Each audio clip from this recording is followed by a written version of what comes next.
Hi, I'm Frankie, and the topic or the claim I'll be repeating today is changing the United States source of energy from oil or changing the U.S.'s reliance on oil and changing it to alternative and renewable energy will be a large factor in saving the U.S. economy in the future. At first, it's a little broad, but after a while, you can actually get it from analyzing the claim. And my first secondary claim is spending more money on the search for an alternative energy source will actually not help in saving the U.S. economy. The search for an alternative source of energy has been going on for many years now.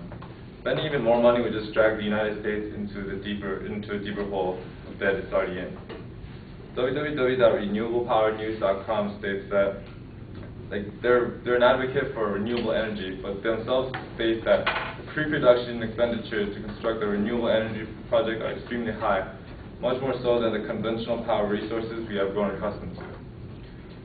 They acknowledge that the price of changing to alternative energy sources is actually really high, and to get to that point where you actually start saving money is a very long way from here. And the government is offering incentives and tax cuts to motivate people to start moving towards this renewable and alternative energy source. But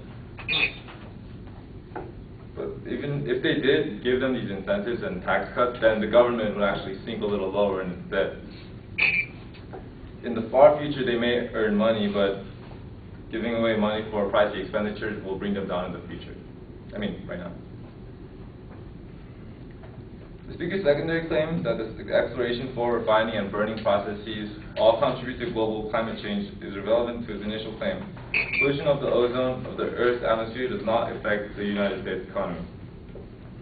My secondary claim is the speaker does not address the actual sources of alternative energy. The audience had no way of knowing how they would, or if they decided to, start converting to alternative or renewable energy. Alternative and renewable energy is not a simple science. It's not just solar panels and wind turbines. Since it does require a lot of money to bring pre-production of conversion to that energy source, people want to know about it first before spending all their money into it. And the speaker also said that as long as we rely on oil as our primary source of energy, we will always have to keep on searching for more oil. That is true. But it's a similar situation with alternative energy. We would still be on the lookout for cheaper, faster sources of producing them, and energy may not always be available. If it's not a windy day where the wind turbines are, they might not have energy or not as much energy as they could have on that day.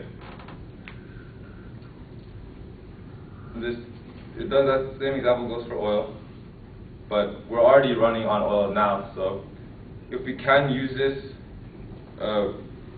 without having to spend this much money on converting to a different energy source, it would actually not drag the United States economy as down as it would to change. Oil exploration and production does cost a certain amount of money, but the transition and the use of alternative energy would cost even more and drag the economy down rather than bring it up. And that's why it would not help the U.S. economy by changing to an alternative and renewable energy source.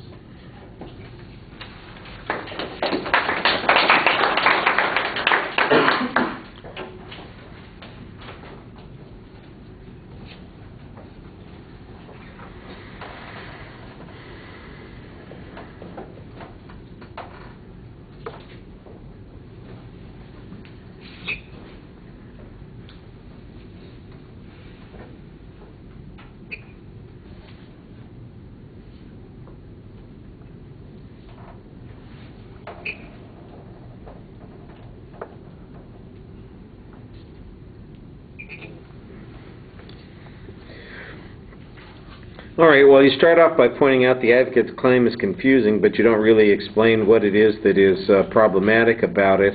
The issue of alternative energy costs, I think, is the good counterclaim to be making here. And you mentioned that there are potentially long-term benefits, but the break-even point is way down the road.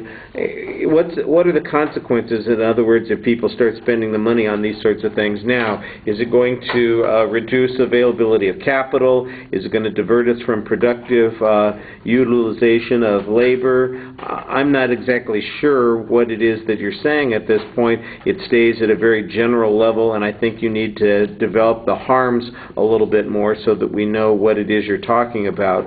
On the second point, you basically dismiss the whole issue about the climate change thing having an economic element to it, and I think that there might be a valid point to what you're saying, but I didn't think that your explanation was very clear. And without being able to contrast it immediately with what the advocate had on that point, that seems like a dangerous strategy to me. You might want to spend a little bit more time on it. On the financial risk of the alternatives, I thought that they needed to be developed a little bit more. For example, some of the cost issues that you suggest are going to be there, you don't really have any details on them. You've got some hypotheticals about the weaknesses of some of the alternative energy systems. For example, what if it doesn't blow when we need the electricity for the windmills? I mean, that's one potential drawback there, and I'm not exactly sure how significant it would be. And let's face it, the world blows so much already. I'm sure there's going to be plenty of wind. Right. Sorry, maybe that.